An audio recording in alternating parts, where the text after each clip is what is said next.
Hello and welcome everyone. In this video, in this lecture number 1, we will cover some basics terminology of English grammar which we must know. The basics of English grammar will help you in upcoming lecture. जी हाँ, जो आने वाले सभी lectures होंगी उसके अंदर यहाँ पे ये बेसिक्स जो इंग्लिश लैंग्वेज के, जो इंग्लिश ग्रामर के हैं, वो आपको वहाँ पे हेल्प करेंगे। क्योंकि जब सेंटेंस को मैं वहाँ पे बताऊँगा, एग्जाम्पल्स बताऊँगा, सो जैसे ही मैं आपको एग्जाम्पल बताऊँगा सो इंस्टेंटली आपको वो पहचाननी पड़ेगी कि ये एग्जाम्पल कैसी है, कौन सी है। उस चीज़ के लिए यहाँ पे ये वीडियो नंबर 1 जो आज आप अभी लाइव मेरे साथ देख रहे हैं, डेफिनेटली इसके अंदर आपको हेल्प मिलने वाली है। छोटी सी लेक्चर है लेकिन काफ़ी यूज़ होगा, क्योंकि आप सभी का अगर बेसिक क्लियर होगा तो डेफिनेटली आपको आने वाली लेक्चर्स के अंदर इस पूरे समर्पण बैच में आप पूरे एक समर्पण भाव से पूरे इस लेक्चर्स को, जितनी भी लेक्चर यहाँ पे अपलोड की जाएंगी या आपको लाइव क्लासेस ली जाएंगी, उन सभी का बेनिफिट आपको अच्छे तरीके से मिलेगा। सबसे पहले देखते हैं Capitals and smalls. It means I am talking here about capital letters and small letters.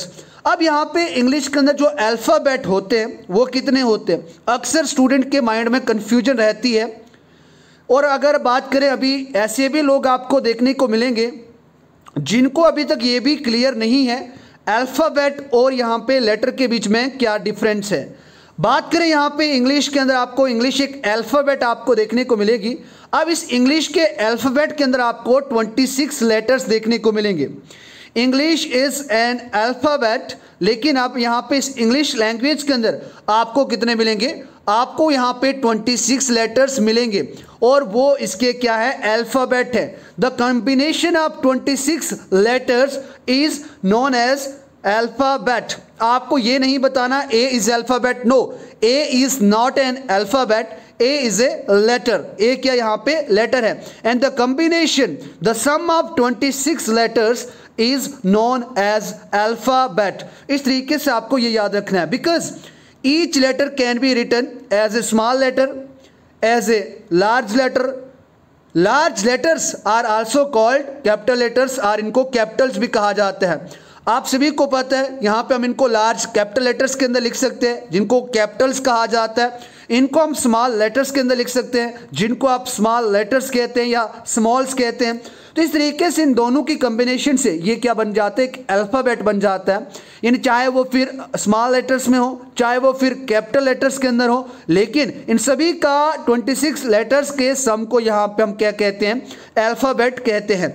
तो आप सभी को पता है small letters are sometime called lower case. अगर आप बात करें स्मॉल लेटर्स की बात करें तो इनको कभी कभी यहाँ पे क्या कहा जाता है, लोअर केस कहा जाता है। इनको क्या कहा जाता है, लोअर केस कहा जाता है। और अपर लेटर्स को क्या कहा जाता है, अपर केस कहा जाता है। तो ये बेसिक चीज़ें हैं, ये आपके कंसेप्ट को, आने वाले जो कंसेप्ट्स होंगे आपके अपकमिंग लेक्चर्स के अंदर, उनको काफ़ी मजबूत करेंगे। क्योंकि आपको पता है, और ये क्वेश्चन ऑफ्टन पूछा जाता है, ज़्यादा यहाँ पे अक्सर दोस्त मजाक उड़ाते हैं, तो अब ये पूछा जाता है, भाई तो इंग्लिश अच्छी खासी जानता है, तेरे को इंग्लिश ग्रामर का पूरा नॉलेज है, so could you let me know the difference between alphabet and letters. तो वहाँ पे आप ये बता सकते हैं। Now it's time to know about subject and predicate. अब यहाँ पे आप सभी को पता है अल्फ़ाबेट, आप सभी को पता है इंग्लिश लैंग्वेज के अंदर एक अल्फ़ाबेट में 26 लेटर्स होते हैं, जिनके अंदर मैंने बात करी कैपिटल लेटर्स की बात करी और स्मॉल लेटर्स की बात करी। अब उसके बाद आपको पता है कि वर्ड क्या होता है, यानी यहाँ पे वर्ड क्या होता है, यानी लेटर्स को जो हम मिलाकर जो कोई चीज़ लिखते हैं वो क्या बन जाती है, एक लेटर के से मिलाकर, लेटर्स को आपस में मिलाकर हम क्या बनाते हैं, वर्ड्स बनाते हैं। और जिसका कोई क्या निकलता है, एक अर्थ निकलता है, उसे हम क्या नहीं कहते हैं, वर्ड कहते हैं। अब आप सभी को पता सेंटेंस क्या होता है, वो भी आप जानते हैं सेंटेंस के अंदर, क्योंकि एक सेंटेंस के अंदर आपको एक सब्जेक्ट मिलेगा और दूसरा आपको क्या मिलेगा, प्रेडिकेट मिलेगा। अगर मैं आपको पूछूं what do you mean by sentence, तो आप क्या कहोगे, a sentence is a group of words that conveys same meaning, that conveys meaning. यानी इट मीन्स एक सेंटेंस को यहाँ पे कोई क्या करता है, यानी ये वर्ड्स को कंसिस्ट करता है, but not every string of words constitute words. यानी यहाँ पे कंस्टिट्यूट ए सेंटेंस, हर एक स्ट्रिंग्स ऑफ वर्ड या हर एक पेयर्स ऑफ वर्ड को यहाँ पे सेंटेंस भी नहीं कहा जाता। क्यों? क्योंकि जब आप पढ़ते हैं क्या, जब आप इंपरेटिव सेंटेंस पढ़ते हैं जब आप एक्सक्लेमेटिव सेंटेंस पढ़ते हैं उस वहाँ पे आपको यहाँ पे सब्जेक्ट और वहाँ पे ऑब्जेक्ट का आपको ज़्यादा यूज़ नहीं देखने को मिलेगा। सिंपल सा आपको याद रखना है, दो या दो से अधिक जो यहाँ पे क्या मिलते हैं, वर्ड्स मिलते हैं। व्हेन मोर देन 2 वर्ड्स, यानी क्या लिखते हैं, जो हम इनको दो मोर देन 2 वर्ड्स को यानी लिखते हैं, साथ साथ लिखते हैं और उनको एक क्या बन जाते हैं, एक समूह बन जाता है, एक यहाँ पे एक लाइन बन जाती है। उस लाइन को हम सेंटेंस कहते हैं, जिसका कोई पार्टिकुलर मतलब निकलता है उसे हम सेंटेंस कहते हैं। अब सेंटेंस के अंदर यहाँ पे आपको सब्जेक्ट मिलेगा और आपको यहाँ पे प्रेडिकेट मिलेगा। सब्जेक्ट यहाँ पे क्या है, सबसे पहले बात करें, the subject is the person और थिंग परफॉर्मिंग द एक्शन, यानी जो एक्शन को परफॉर्म कर रहा है, जिसको हम डूअर भी कहते हैं, कर्ता भी कहते हैं, वो आपका क्या आ जाता है, वो आपके सब्जेक्ट आ जाते हैं। अब बात करें प्रेडिकेट की, बात करें, आप में से काफ़ी लोग यहाँ पे परेशान हो जाएंगे, sir actually we have heard it first time so we do not have proper knowledge about predicate, so you don't need to be worried, predicate is nothing, you know it very accurately, और आप सभी जानते भी हैं। अब predicate का basically जो मतलब होता है, इसका ये होता है कि has a verb, predicate usually has a verb and this indicate some action, और वो क्या इंडिकेट करती है, किसी एक्शन को इंडिकेट करती है। Predicate usually has a verb, ये क्या होती है, वर्ब होती है, दस इंडिकेट्स सम एक्शन, जो किसी एक्शन को इंडिकेट करते हैं। ऐसे वर्ड्स जो एक्शन के लिए यूज़ किए जाते हैं उन्हें हम प्रेडिकेट कहते हैं, लेकिन इनका फंक्शन किसी सब्जेक्ट को मॉडिफाई करने के लिए भी एक सेंटेंस के अंदर यूज़ किया जाता है। और ये ऑफ्टन आपको देखने को मिलेगा, what is said about the subject, यानी क्या सब्जेक्ट के बारे में कहा गया। जो वर्ड्स यहाँ पे आपको ये बता रहे हैं कि सब्जेक्ट के बारे में क्या कह रहा है, सब्जेक्ट कर क्या रहा है, इन सब्जेक्ट कौन सी एक्शन को परफॉर्म कर रहा है, वो तो सब्जेक्ट आया जो एक्शन को परफॉर्म कर रहा है, लेकिन किस तरीके से यहाँ पे आप सब्जेक्ट के बारे में बताते हैं उसे आप क्या कहते हैं, प्रेडिकेट कहते हैं।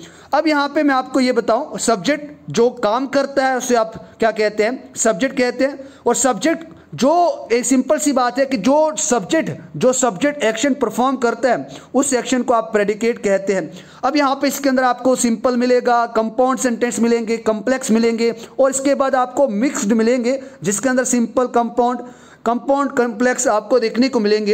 एग्जाम्पल आपको मैं दे देता हूँ यहाँ पे, the sun was shining brightly, जो सूरज था मीन बहुत ही अच्छे तरीके से चमक रहा था। The sun is what, it is subject here, but was shining brightly यहाँ पे आपका क्या आ गया, प्रेडिकेट आ गया। ये यहाँ पे आपका क्या आ गया, प्रेडिकेट आ गया। माई यंगर ब्रदर, तो यहाँ पे माई यंगर ब्रदर आपका क्या है, सब्जेक्ट है। Serves in the army, serves in the army, यहाँ पे ये जो आपको सेंटेंस बचा हुआ दिख रहा है ये आपका क्या आ जाता है, प्रेडिकेट आ जाता है। So I hope you have got the difference between subject and predicate. It's time to know about the imperatives and exclamations. अब यहाँ पे हम देखते हैं कि इंपेरेटिव क्या होता है और यहाँ पे आपको एक्सक्लेमेशंस ये क्या होते हैं, क्योंकि ये भी आपको जरूरी है। इंटरोगेटिव्स की बात करूं तो ये आप जानते हैं, जिसके अंदर आप क्वेश्चन लगाते हैं, क्वेश्चंस आर इंटरोगेटिव्स, तो ये आप सभी को पता है।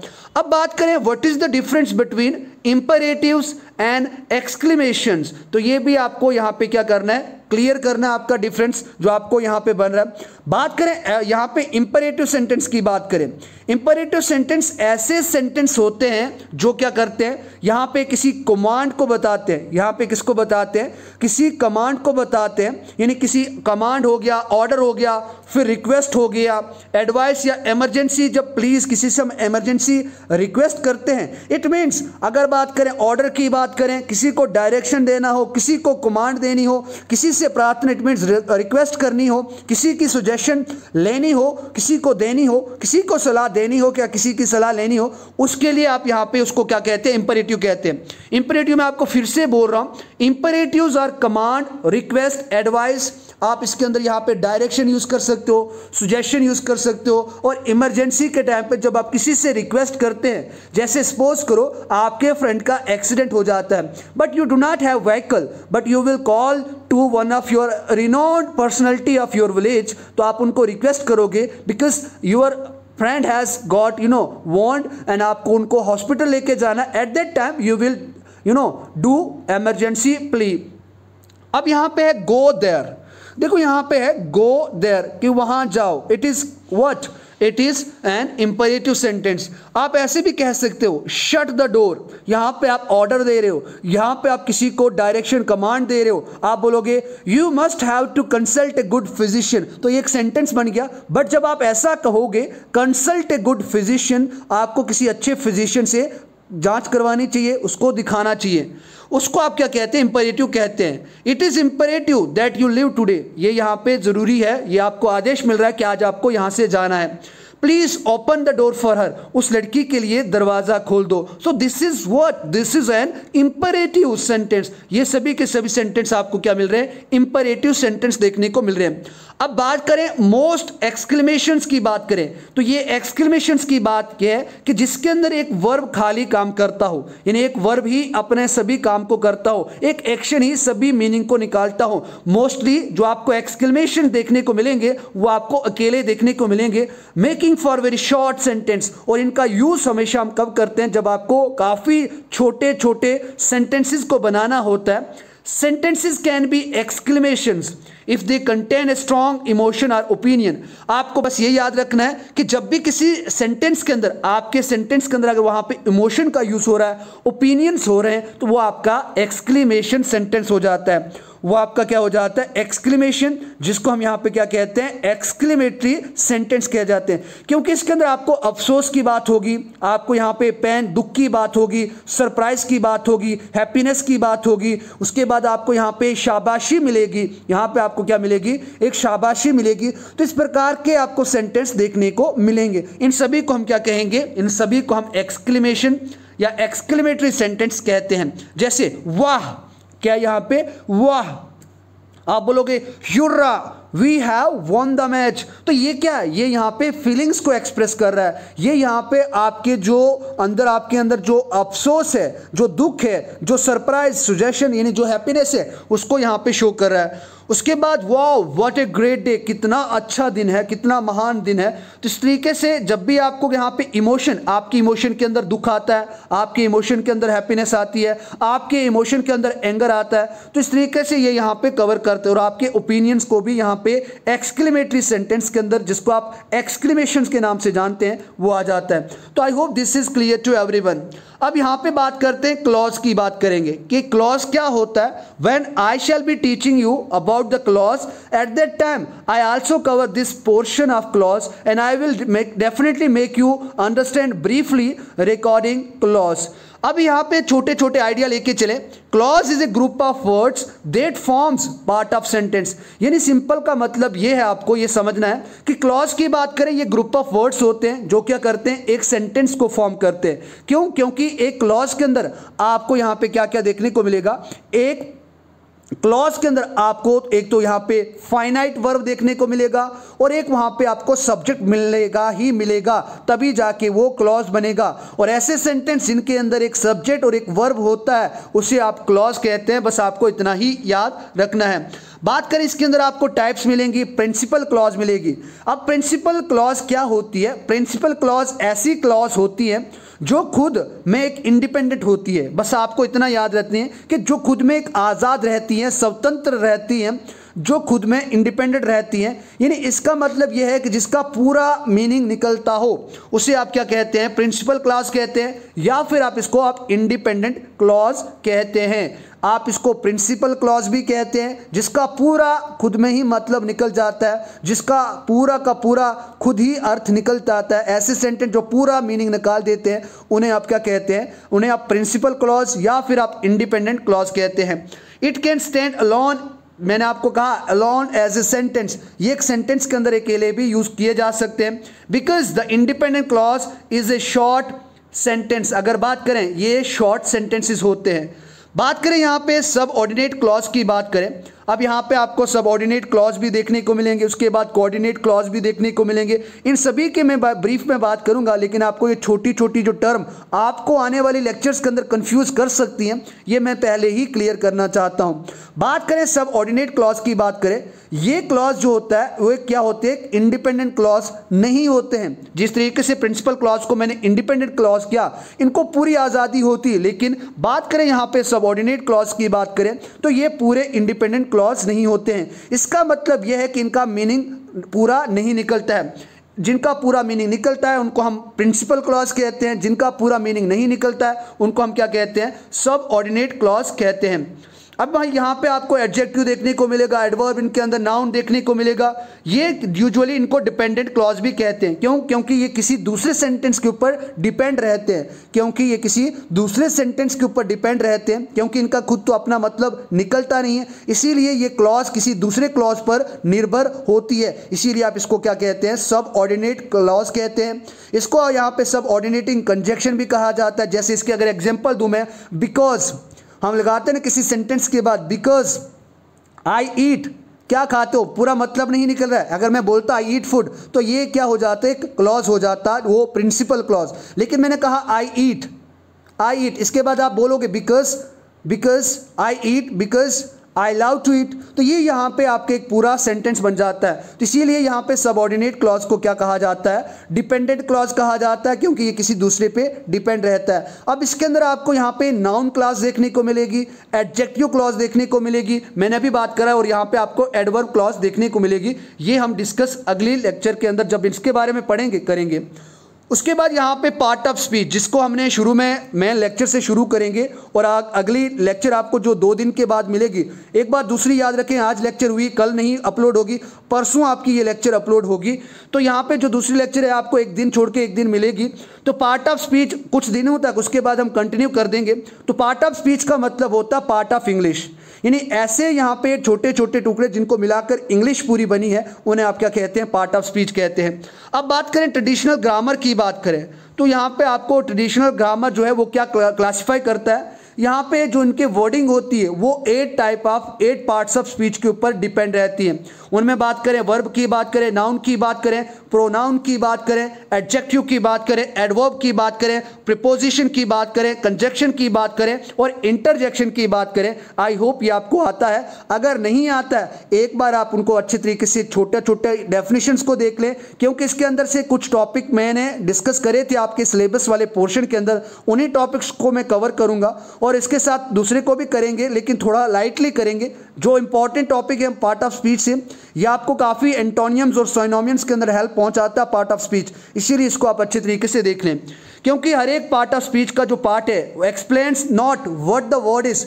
ये हर एक पार्ट जो स्पीच का है, जैसे अगर नाउन की बात करें, सो नाउन अकेले ही सब मतलब नहीं बता सकता, but how the word is use, लेकिन वो ये बता सकता है कि एक वर्ड किस तरीके से सेंटेंस के अंदर यूज हुआ है। In fact, the same word can be noun in one sentence and a verb or an adjective in the next. एक वर्ड अगर आप एक सेंटेंस के अंदर एज ए नाउन यूज कर रहे हो, लेकिन दूसरे सेंटेंस के अंदर उसको एज एन एडजेक्टिव यूज कर सकते हो, तीसरे में वहां पे उस तरीके से एडवर्ब यूज कर सकते हो। वो कैसे बनेगा वो भी आपको पता चलेगा। एग्जाम्पल की बात करें, गो यहाँ पे क्या आ गया, नाउन वर्ब आ गया, कार यहाँ पे नाउन आ गई, ही शी यहाँ पे प्रोनाउन आ गए, रिचर यहाँ पे एडजेक्टिव आ गया, बेस्ट यहाँ पे एडजेक्टिव आ गया, ब्यूटीफुली ये यहाँ पे एडवर्ब आ गया, ऑन यहाँ पे प्रीपोजिशन आ गया, एंड यहाँ पे कंजक्शन आ गया और इंटरजेक्शन यहाँ पे क्या आ गया। ओ माय गॉड, ऐसे भी बेसिक हमें पता नहीं थे क्या। तो ये आपके क्या आ गए, ये आपके पार्ट ऑफ स्पीच आ गई, जिसको हम काफ़ी अच्छे तरीके से डिस्कस करने ही वाले हैं। उसके बाद यहाँ पे आपको एक टर्म पहली बार आप में से कई स्टूडेंट्स को देखने को मिली होगी, colloquial and cognate object. What do you mean by colloquial? अब यहाँ पे ये क्वेश्चन बन जाता है कि यहाँ पे कोलोक्वियल का मतलब क्या होता है। अब कोलोक्वियल का मतलब होता है, इसका मतलब होता है कन्वर्सेशन जो हम करते हैं उसको आप कोलोक्वियल कहते हैं। सिंपल सी भाषा में अगर मैं आपको समझाऊं, जो आप व्हाट्सएप, इंस्टाग्राम, फेसबुक के ऊपर जो चैटिंग करते हैं, जैसे आप लिखते हैं ना, मेरे सपने अभी अधूरे हैं, मेरे सपने, this is colloquial language, the language which you often use for the conversational purpose. जो आप कन्वर्सेशनल के लिए इनफॉर्मल, एवरीडे या कैजुअल या फैमिलियर जो आप डिस्कशन करते हैं, वार्तालाप करते हैं, उसको आप क्या कहते हैं, कोलोक्वियल कहते हैं। उसको आप क्या कहते हैं, कोलोक्वियल कहते हैं। जो आप बातचीत के अंदर लैंग्वेज यूज करते हैं, इनफॉर्मल होती है और कन्वर्सेशनल होती है, उसको आप कोलोक्वियल कहते हैं। अब what do you mean by cognate object? This is the very important question and very important thing to learn from this basic video, basic यहाँ पे जो आपकी पहली क्लास चल रही है। अब कॉग्नेट ऑब्जेक्ट का मतलब क्या होता है? जब किसी सेंटेंस में वर्ब के मीनिंग की सिमिलरिटी की बात करें, यहाँ पे मैं बता रहा हूँ, जब किसी सेंटेंस के अंदर वर्ब के मीनिंग की सिमिलरिटी में वहाँ पे ऑब्जेक्ट का कहीं यूज़ हो तो ऐसे जो ऑब्जेक्ट होते हैं वो कॉग्नेट ऑब्जेक्ट कहलाते हैं। Example, some verbs takes an object after them that are similar in meaning to the verb. ऐसे सेंटेंस में वर्ब जिनके मीनिंग यहाँ पे सिमिलरली ऑब्जेक्ट की तरीके से यूज़ किए जाते हैं उन्हें आप कॉग्नेट ऑब्जेक्ट कहते हैं। जैसे यहाँ पे एग्जाम्पल है, he sighed a deep sigh, उसने बहुत गहरी एक सांस ली। He sighed a deep sigh, उसने गहरी यहाँ पे क्या ली, एक सांस ली। Our army fought a fierce fight, जो हमारी आर्मी है उन्होंने एक यहाँ पे काफ़ी खतरनाक लड़ाई लड़ी। तो यहाँ पे आप देख रहे हैं our army fight a fierce fight. तो इस तरीके से आपको यहाँ पे देखना, आपने देखा इन अबाउ सेंटेंस बात करें द वर्ब्स, यहाँ पे बात करी मैंने साइड की बात करी, ये एज ए वर्ब भी यूज़ हो रहा है, लेकिन उसी तरीके से यहाँ पे एज ए नाउन भी यूज़ हो रहा है। तो इस तरीके के जो वर्ब होते हैं, जो वर्ड होते हैं, उनको आप कॉग्नेट कहते हैं, इनको आप कॉग्नेट कहते हैं। यहाँ पे फॉट आ गया तो यहाँ पे क्या आ गया, फाइट आ गया। तो फाइट यहाँ पे नाउन आ गया, फॉट यहाँ पे वर्ब आ गया, इनको कहेंगे हम cognate object. I hope you better understood this thing. उसके बाद यहाँ पे सिलेबल काफ़ी इंपॉर्टेंट है, काफ़ी स्टूडेंट्स को पता नहीं है कि what do you mean bye syllable. Syllable की बात करें, ये एक पार्ट होता है एक वर्ड का जो क्या कंटेन करता है, सिर्फ सिंगल वॉवल साउंड को कंटेन करता है। A syllable is a part of word that contains a single vowel sound and that is pronounced as a unit, जो एक ही यूनिट के तरीके से प्रोनाउंस किया जाता है। एग्जाम्पल से आप बेटर समझेंगे, बुक, देखो यहाँ पे बुक, यहाँ पे किसी भी सेंटेंस को हम या किसी भी वर्ड को हम तोड़ नहीं रहे हैं। जैसे हम कहते हैं ना सुपर इंटेंडेंट, सुपर इंटेंडेंट, तो यहाँ पे इसको नहीं, बुक, तो सिंपल सा मतलब है एक ही यहाँ पे वॉवल की साउंड यूज़ हो रही है। इवन दो यहाँ पे आपके दो वॉवल ओ यूज़ हो रहा है, लेकिन साउंड यहाँ पे आपको एक ही बार एक यूनिट के तरीके से निकल रही है। And has one syllable. बात करें रीडिंग की बात, रीडिंग, रीडिंग, रीडिंग, तो यहाँ पे आपको रीड दो आपको दिखना है, इसके अंदर आपको दो जो वॉवल्स है उनका यूज़ देखने को मिल रहा है, जो इसकी प्रोनाउंसिएशन आप बना रहे हैं, इसीलिए इसको क्या कहते हैं, टू सिलेबल वर्ड्स कहते हैं। आपको यहाँ पे सिंगल सिलेबल्स मिलेंगे, वन सिलेबल वर्ड्स मिलेंगे, टू सिलेबल वर्ड्स मिलेंगे। वन की बात करें, रन, सिट, कम, गो, माई, ही, इस तरीके से आपको काफ़ी ज़्यादा मिलेंगे। बात करें टू सिलेबल वर्ड्स की बात करें, मंडे, 16, फादर, संडे, इस तरीके से आपको काफ़ी यहाँ पे दूसरे भी वर्ड्स देखने को मिलेंगे। उसके बाद words with more than two syllables, ऐसे भी नहीं कि सिर्फ दो ही ये है, वन और टू से ही होते नहीं, ऐसे भी वर्ड्स हैं जिनके मोर देन टू सिलेबल होते हैं। बात करें यहाँ पे wonderful, wonderful, beautiful, democracy, impossible. तो यहाँ पे आपको ये पता लगा कि सिलेबल का एक्चुअल मतलब क्या होता है। उसके बाद स्लैंग वर्ड, आप सभी को मैंने अगर स्पोकन अटेंड करा था उसके अंदर चिल्ला चिल्ला के बताया था कि स्लैंग वर्ड्स ऐसे वर्ड्स होते हैं जो सिर्फ बोलने में काम में आते हैं, लिखने में टोटली की टोटली वो क्या होते हैं, गलत होते हैं। Slang consist a words, expressions and meanings that are informal.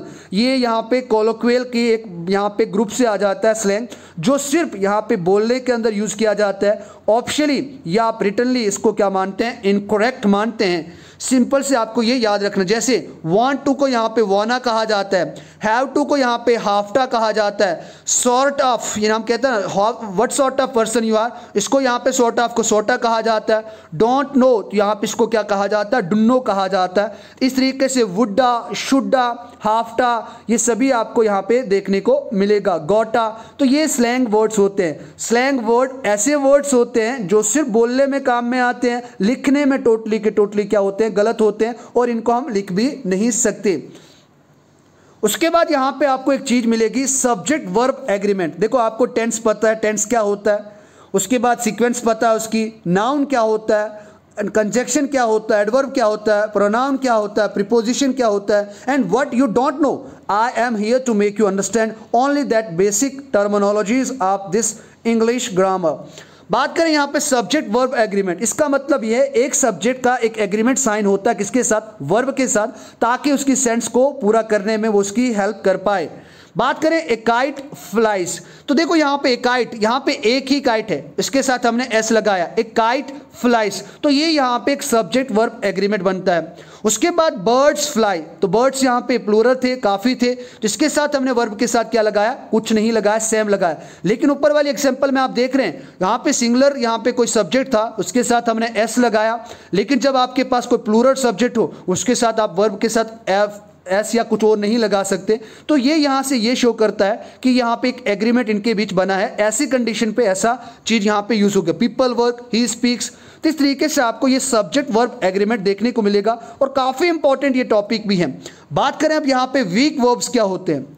Week verbs क्या होते हैं, ऐसे वर्ब्स जिनको सेकंड फॉर्म बनाने के लिए ईडी की आवश्यकता होती है, डी की आवश्यकता होती है या टी की आवश्यकता होती है लास्ट पे, और उनको यहाँ पे यूज करने के बिना सेकंड फॉर्म नहीं बनती, उन्हें ही आप क्या कहते हैं, वीक वर्ब्स कहते हैं। वीक वर्ब्स ऐसी वर्ब्स होती हैं जिनके अंदर आप क्या लगाते हैं, ईडी लगाते हैं इनकी सेकंड फॉर्म बनाने के लिए, टी लगाते या डी लगाते हैं, जिन्हें प्रेजेंट टेंस को यहाँ पे पास्ट में बदलने के लिए ईडी डी का प्रयोग होता है, टी का प्रयोग होता है, उसे आप वीक वर्ब्स कहते हैं। इनको यहाँ पे आप रेगुलर वर्ब्स भी कहते हैं। बात करें सेल, तो यहाँ पे सोल्ड बन गया, उसके बाद यहाँ पे सोल्ड बन गया। उसके बाद लैंड की बात करी, लेना होता है, लेंट आ गया और लेंट आ गया। टॉक आ गया, टॉक्ड और टॉक्ड यहाँ पे आपकी क्या बन गई, ये आपके वीक वर्ब्स के अंदर आते हैं। उसके बाद यहाँ पे आपको स्ट्रॉन्ग वर्ब्स भी आपको देखने को मिलेंगे। स्ट्रॉन्ग वर्ब्स ऐसे वर्ब्स होते हैं जो that form their past tense, लगभग जो उनकी पास्ट टेंस बनती है, मियरली चेंजिंग द वॉवल, उनके अंदर जो वॉवल होता है बस उसी को हम चेंज करते हैं। उनकी प्रेजेंट फॉर्म को पास्ट के अंदर जब चेंज करते हैं तो प्रेजेंट फॉर्म के अंदर जो वॉवल होता है उसको चेंज करके वहाँ पे वॉवल की चेंजिंग होती है, उसे आप स्ट्रॉन्ग वर्ब्स कहते हैं। जैसे बात करें अबाइड, तो ए बी आई है, तो आई यहाँ पे वॉवल है डी ई, लेकिन अगर सेकंड फॉर्म इसकी बनी तो अबोर्ड होगी, तो आई की जगह पे आपने ओ का यूज कर दिया, it means it is what, strong verb. उसके बाद अबोर्ड आ गया। बिकम, उसके बाद आपने ओ को चेंज ए के अंदर कर दिया, बिकेम बन गया और फिर से बिकम बन गया। तो इन वर्ब्स को यहाँ पे हम इरेगुलर वर्ब्स भी कहते हैं। अगर बात करें यहाँ पे ऐसे वर्ब्स जिनको यहाँ पे ईडी डी या टी का यूज करके सेकंड फॉर्म बनती है, वो रेगुलर वर्ब्स होते हैं। और इरेगुलर वर्ब्स कौन से होते हैं, जिनके अंदर यहाँ पे वॉवल को चेंज किया जाता है उनकी सेकंड फॉर्म बनाने के लिए, वो आपके इरेगुलर वर्ब्स होते हैं। उसके बाद इनकॉटिव वर्ब्स आपको देखने को मिलेंगे, इनकॉटिव वर्ब्स आपको देखने को मिलेंगे। अब यहाँ पे इनकॉटिव वर्ब्स क्या होता है इसके बारे में भी आपको पता होना चाहिए, बिकॉज इनकॉटिव यहाँ पे इनकॉटिव वर्ब्स आपके लिए काफ़ी इंपॉर्टेंट हैं। यहाँ पे मैं आपको बार बार बता रहा हूँ, अगर आपको अभी तक भी नहीं पता है कि इनकॉटिव वर्ब्स क्या होते हैं तो ये आप जान लें। इसका मतलब होता है इनकॉटिव वर्ब्स ऐसे वर्ब्स होते हैं जो किसी काम को शुरू होने को बताते हैं, यानी it means the term inchoative verb is used for a verb that denotes beginning, जो किसी की शुरुआत बताते हैं, किसी काम को शुरू में ऐसे वर्ड जो बताते हैं उनको आप इनकॉटिव वर्ब्स कहते हैं। डेवलपमेंट या फिर फाइनल स्टेज के बारे में बात करते हैं, जो के कंडीशन को चेंज कर देते हैं, उन्हें आप इनकॉटिव वर्ब्स कहते हैं। जैसे गेट, बिकेम, ग्रो एटसेट्रा। बात करें, जैसे मैं बोलूँगा my brother is getting weaker, my brother is getting weaker, यानी मेरा भाई दिन ब दिन कमज़ोर हो रहा है। तो getting is what, it is here inchoative verbs. उसके बाद बोलूँगा इट इज़ गेटिंग डार्क, तो यहाँ पे अभी अंधेरा छा रहा है, तो गेटिंग यहाँ पे क्या आ जाएगा, ये एक एज ए यहाँ पे क्या होगा, इनकॉटिव वर्ब्स यूज होगा। उसके बाद यहाँ पे आपको ट्रांजिटिव वर्ब्स भी आपको देखने को मिलेंगे। अब ट्रांजिटिव वर्ब्स क्या होता है, अगर बात करें ट्रांजिटिव वर्ब्स की बात करें, ये ऐसे वर्ब्स होते हैं जो क्या करते हैं, जो किसके लिए यूज़ किए जाते हैं, यानी ऑब्जेक्ट के साथ यूज़ किए जाते हैं, क्योंकि डायरेक्ट यहाँ पे सब्जेक्ट का इफेक्ट यहाँ पे किसके ऊपर दिखता है, आपको ऑब्जेक्ट के ऊपर दिखता है। यहाँ पे डायरेक्ट जो सब्जेक्ट होता है उसको ऑब्जेक्ट यहाँ पे अप्लाई किसके ऊपर करता है, ऑब्जेक्ट के ऊपर करता है, उससे आप ट्रांजिटिव वर्ब्स कहते हैं। और यहाँ पे they tell us what the subject does, ये हमें ये बताते हैं ट्रांजिटिव वर्ब्स कि एक्चुअल में जो सब्जेक्ट है, जो करता है, जो डूअर है, वो क्या कर रहा है, समथिंग एल्स, जिसको आप ऑब्जेक्ट कहते हैं। उसके बाद इन ट्रांजिटिव वर्ब्स, इसका रेसिप्रोकल हो गया, ये किसी ऑब्जेक्ट को नहीं लेते, इसीलिए ये they do not express any agents, वो कोई इस ऑब्जेक्ट को नहीं एक्सप्रेस करते हैं। उसके बाद कॉजेटिव वर्ब्स आपको देखने को मिलेंगे। अब यहाँ पे कॉजेटिव वर्ब्स क्या होते हैं ये भी काफ़ी इंपॉर्टेंट है क्योंकि इनके बारे में भी आपको पता होना चाहिए कि what do you mean bye causative verbs, what do you mean bye causative verbs. ये ऐसी वर्ब्स होती हैं जो बात करें somebody or something is indirectly responsible for an action। ऐसी बात है कि जब कोई सब्जेक्ट डायरेक्टली, यानी ऐसी वर्ब्स जो ये बताए कि कोई यहाँ पे डायरेक्टली या कोई चीज़ यहाँ पे उस चीज़ के लिए रिस्पॉन्सिबल है, इनडायरेक्टली उस एक्शन के लिए रिस्पॉन्सिबल है, उसको आप कॉजेटिव वर्ब्स कहते हैं। इसके अंदर सब्जेक्ट जो होता है वो परफॉर्म नहीं करता, एक्शन कोई परफॉर्म नहीं करता, बिकॉज जो वर्ब्स होती है वो ही यहाँ पे ये बताई है कि किसने ये एक्शन को करा है। जैसे आई made her sing a song, मैंने उस लड़की को क्या गवाया, गाना गवाया। I made her sing a song, I made her, तो मेड यहाँ पे बता रहा, ही मेड हर राइट, उसने उस लड़की को लिखाया। तो इस तरीके के वर्ब्स को आप क्या कहते हैं, कॉजेटिव वर्ब्स कहते हैं। अब यहाँ पे जाते जाते मैं आपको इंपॉर्टेंट नॉलेज दे देता हूँ। What is the longest word in the dictionary, what is the longest word in dictionary, काफ़ी इंपॉर्टेंट है। कभी अगर आपको पूछे कि क्या है, इट माइट बी, देखो यहाँ पे इसकी प्रोनाउंस करना ही काफ़ी मुश्किल हो जाता है।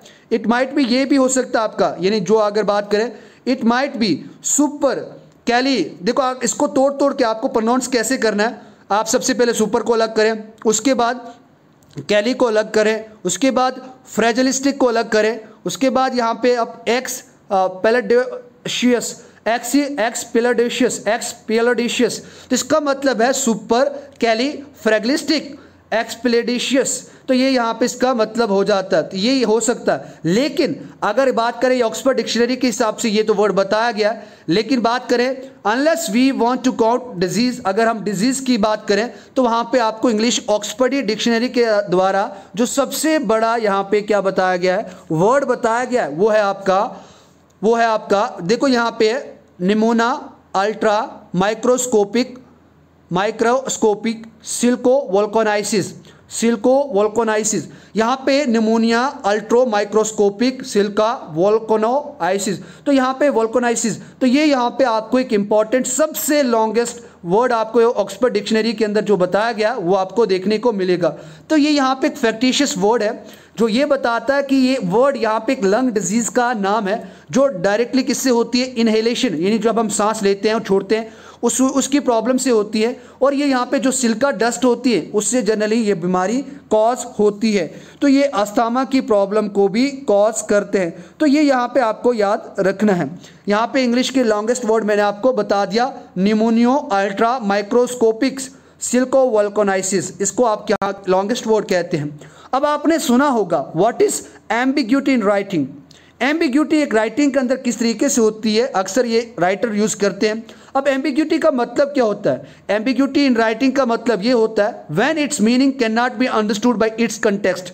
सपोज करो मैंने यहाँ पे कोई ऐसे लिखा और आप उस ऐसे से उस मतलब को समझ नहीं रहे कि किसके बारे में लिखा गया है। एम्बिग्यूटी इन राइटिंग का मतलब ये होता है जब उसका मीनिंग कंटेक्स्ट के हिसाब से समझ में ना आए, उससे आप क्या कहते हैं, एम्बिग्यूटी कहते हैं। इट मे बी इंट्रोड्यूस, यहाँ पे आपको एक्सीडेंटली इंट्रोड्यूस किया हो, यहाँ पे आपको जब कंफ्यूजन होती है रीडर्स को, उसको आप क्या कहते हैं, एम्बिग्यूटी कहते हैं। आप उसको आप क्या कहते हैं, आप उसको एम्बिग्यूटी कहते हैं। तो यहाँ पे आपको एम्बिग्यूटी से ये मतलब समझ में आता है कि यहाँ पे ये whose मीनिंग, सिंपल सी बात करें, whose meaning can not be understood by it's context. I repeat, whose meaning can not be understood by it's context, उसको आप क्या कहते हैं, एम्बिग्यूटी कहते हैं एक राइटिंग के अंदर। उसके बाद यहाँ पे एक है रिडंडेंसी। आप अगर बात करें इंजीनियरिंग के अंदर ये काफ़ी इंपॉर्टेंट टर्म रहता है क्योंकि ये स्पोर्ट को देती है, रिडंडेंसी। और रिडंडेंसी का मतलब क्या होता है राइटिंग के अंदर, the use of language that can be eliminated without incurring a loss of meaning, बिना किसी मतलब लॉस के मतलब को लॉस करे बिना जब उसका मीनिंग निकलता है उसको आप क्या कहते हैं, रिडंडेंसी कहते हैं। एग्जांपल जैसे आप कंप्लीटली और फिनिश, कंप्लीट का भी मतलब पूरा होता है, फिनिश का भी मतलब होता है, लेकिन हम ऐसे लिखते हैं जैसे आपको मिलता है कंप्लीटली फिनिश, तो ये यहाँ पे आपको रिडंडेंसी मिलेगी देखने को। उसके बाद थॉट्स एंड आइडियाज़, दोनों का मतलब यहाँ पे सिमिलर है लेकिन लिखा गया है थॉट्स का भी और आइडियाज़ का भी, ऐसे जो होते हैं कभी राइटिंग के अंदर जो यूज़ होते हैं वहाँ पे इसको कहा जाता है रिडंडेंसी इन राइटिंग कहा जाता है। आई होप ये आपको क्लियर हो गया। अब यहाँ पे एक छोटा सा डिफरेंस है, what is the difference between its and it's. तो देखो यहाँ पे आपको देखने को मिलेगा, इसके बीच में आपको डिफरेंस देखने को मिलेगा कि क्या डिफरेंस है। बात करें यहाँ पे इट्स की बात करें यहाँ पे क्या बात है जिसके अंदर आप एप्स्ट्रॉफी का यूज़ नहीं कर रहे हैं, ये जो यूज़ होता है वो यहाँ पे किसको बता रहा है, किसी ऑनरशिप को बताता है। It's mine, it is mine नहीं होता है, हम आप बोलते हैं ना इट्स माइन, इट्स, देखो मैं आपको एग्जांपल से भी समझाऊंगा। इट्स यहाँ पे एक पॉजेसिव फॉर्म के लिए यूज़ किया जाता है और ये पॉजेसिव फॉर्म होती है इट की। उसके बाद जो इट्स जिसके अंदर आप एप्स्ट्रॉफी एस का यूज़ करते हैं, ये कंट्रैक्शन होती है किसकी, इट इज़ की construction. In construction it means the sense contraction एक शॉर्ट फॉर्म होती है, या फिर इट हैज़ की ये कंट्रैक्शन फॉर्म होती है, एक शॉर्ट फॉर्म होती है। इट्स कॉमन मिस्टेक, हम बोलते हैं it is a common mistake, it often happens. लेकिन आपको बोलना the boat has a hole in its hull, hull का मतलब यहाँ पे क्या होता है, जो पतवार होती है उसको आप हल कहते हैं। The boat has a hole in its hull, तो इस तरीके से आपको यहाँ पे देखें इट्स हल, इट्स का मतलब उसके, तो यहाँ पे एक पॉजिटिव फॉर्म को बता रही है, एक ऑनरशिप के बारे में बात करिए, तो ये डिफरेंस रहता है यहाँ पे। उसके बाद ये क्वेश्चन इंपॉर्टेंट है, what is the only word in the English language that has 3 consecutive sets of double letters, तो ये आपको पूछा जा सकता है। तो आपको ये क्या है, बुक कीपर, ये क्या आपके पास बुक कीपर, तो काफ़ी इंपॉर्टेंट ये क्वेश्चन बन जाता है कि कौन सा ऐसा वर्ड्स है जिसके अंदर आपको 3 consecutive sets of double letters देखने को मिलते हैं, वो आपके पास है बुक कीपर्स। डबल ओ आपको देखने को मिलेगा, डबल के आपको देखने को मिलेगा, डबल ई यहाँ पे आपको देखने को मिलेगा। उसके बाद यहाँ पे बुक कीपिंग भी है, यहाँ पे इस तरीके के भी आपको देखने को मिलेगा, बुक कीपिंग भी आपको देखने को मिलता है। उसके बाद यहाँ पे what one English word ends in empty, what one English words, बात करें what one English words ends in empty, ऐसे कौन से इंग्लिश के वर्ड्स हैं जो एम्प्टी के साथ एंड होते हैं। देखो there are 5 words ending with empty, बात करें day dreamt, dreamt, out dreamt, redreamt और अनड्रेम्ट, ये ऐसे 5 वर्ड्स हैं जो एम्प्टी से खाली एंड होते हैं, दूसरा कोई भी वर्ड अभी तक बना नहीं है।